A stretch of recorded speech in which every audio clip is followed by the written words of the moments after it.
Halo, Assalamualaikum, selamat pagi. Bagaimana kabar kalian pada pagi hari ini? Semoga semuanya dalam keadaan sehat walafiat.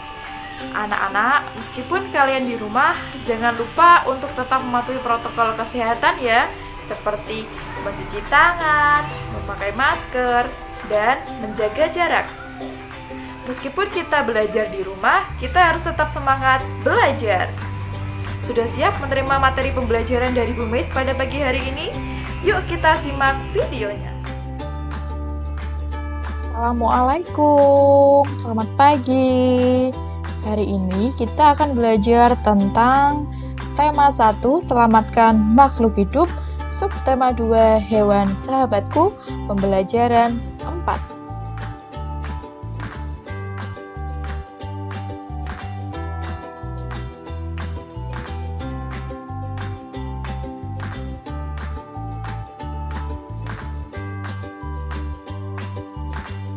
Berikut adalah kompetensi dasar.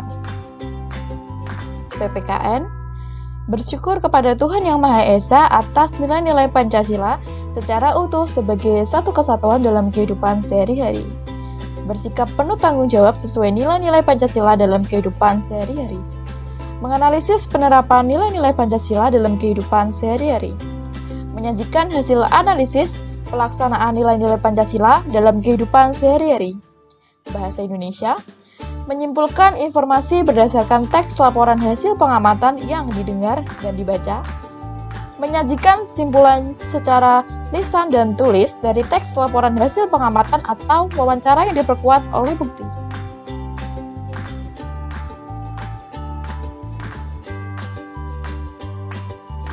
Tahukah kalian ikan bandeng? Semuanya pasti tahu ya. Ikan bandeng ini merupakan ikan pangan yang terkenal di Asia Tenggara. Nah, ikan ini banyak dikenal orang sebagai ikan air tawar. Habitat asli ikan bandeng sebenarnya di laut, tetapi ikan ini dapat hidup di air tawar maupun di air payau.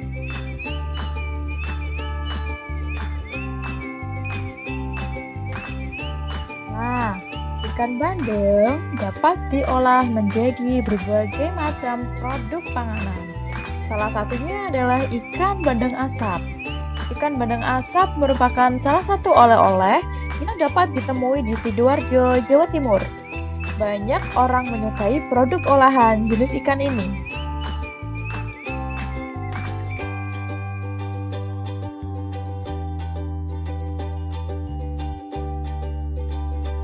Perhatikan teks berikut ini. Edo membawa oleh-oleh ikan bandeng asap dari Sidoarjo. Ia membawa satu ikan ke sekolah untuk dibagikan kepada temannya saat makan siang. Potongan ikan hanya cukup untuk 6 orang. Saat makan siang tiba, selain sahabatnya, 3 orang temannya yang lain ikut bergabung. Semuanya ada sekitar 9 orang mengelilingi meja kantin. Edo bingung. Nah, pertanyaannya, apakah yang harus dilakukan Edo saat ketiga teman lainnya datang? Apa ya kira-kira yang harus dilakukan oleh Edo? Jawabannya adalah Edo sebaiknya mengajak teman lainnya yang datang untuk menikmati ikan bandeng bersama, karena kita tidak boleh menolak teman kita yang ingin bergabung. Yang kedua, apa yang harus dilakukan ketiga teman Edo saat tahu bahwa jumlah potongan ikan tidak cukup untuk semua orang? Nah, jadi kan ikan bandengnya hanya cukup untuk 6 orang. Tetapi setelah ada 3 orang temannya bergabung, jumlahnya menjadi 9 orang. Apa yang harus dilakukan ya? Jawabannya adalah sebaiknya mereka bermusyawarah agar ikan bandeng itu dapat dibagi secara cukup untuk 9 orang. Pertanyaan yang ketiga, apa yang sebaiknya dilakukan oleh Edo, Dayu, Beni, Udin, Siti, dan Lani agar semua mendapatkan bagian ikan yang sama? Apa ya yang harus dilakukan? Nah, kali ini Bu Mais menjadikan ini sebagai kuis komentar. Kalian bisa menjawab dari soal nomor 3 di kolom komentar. Seperti biasa, nanti akan Bu Mais cari satu pemenangnya.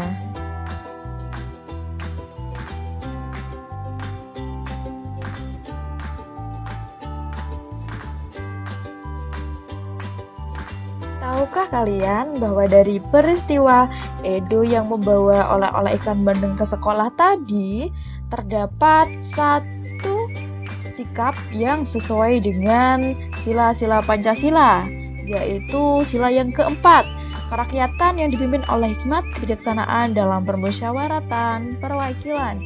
Bahwasanya di mana untuk mencapai kesepakatan bersama harus dimusyawarahkan terlebih dahulu. Jadi, musyawarah penting untuk mencapai kesepakatan bersama.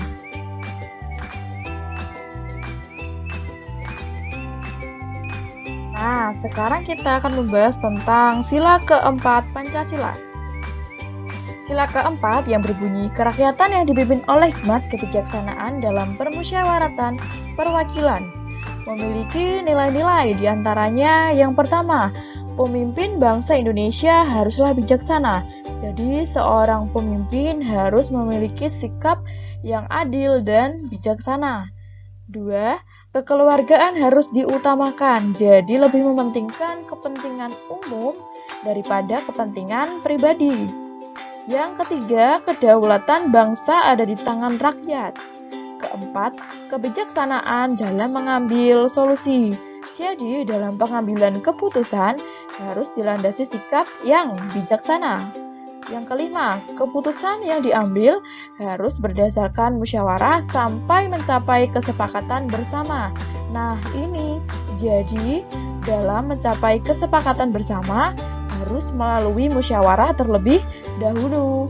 Dan yang terakhir, tidak memaksakan kehendak orang lain. Jadi, kita itu tidak boleh memaksakan kehendak teman atau orang lain di sekitar kita.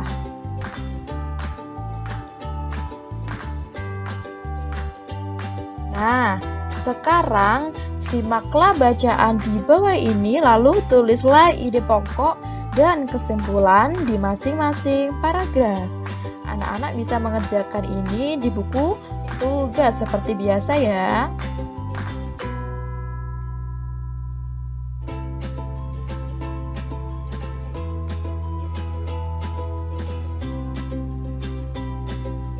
Bunglon. Bunglon adalah hewan reptil sejenis kadal kecil yang biasa hidup di pohon. Tampilannya mirip hewan purba. Bunglon jantan biasanya mempunyai tanduk, sirip, dan gelambir leher. Bunglon memiliki kemampuan untuk mengubah warna kulitnya atau disebut dengan mimikri. Jadi bunglon itu bisa mengubah-ubah warna kulitnya sesuai dengan kondisi lingkungannya. Tetapi bunglon tidak bisa merubah kulit ke semua jenis warna, hanya warna-warna tertentu saja.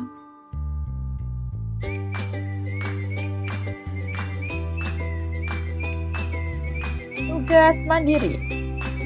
Paragraf 1. Bunglon adalah hewan reptil sejenis kadal kecil yang biasa hidup di pohon. Tampilannya mirip hewan purba. Bunglon jantan biasanya mempunyai tanduk, sirip, dan gelambir leher. Nah, kalian bisa menuliskan ide pokok dan kesimpulan.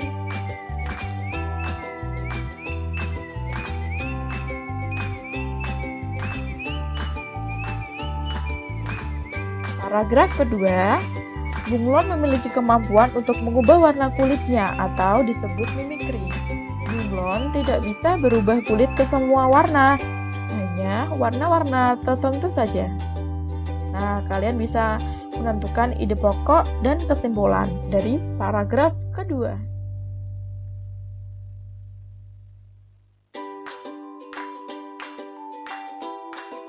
Demikian pembelajaran pada pagi hari ini. Semoga apa yang kita pelajari bisa bermanfaat untuk kita semua. Tetap semangat belajar dan sampai jumpa di video selanjutnya. Wassalamualaikum warahmatullahi wabarakatuh.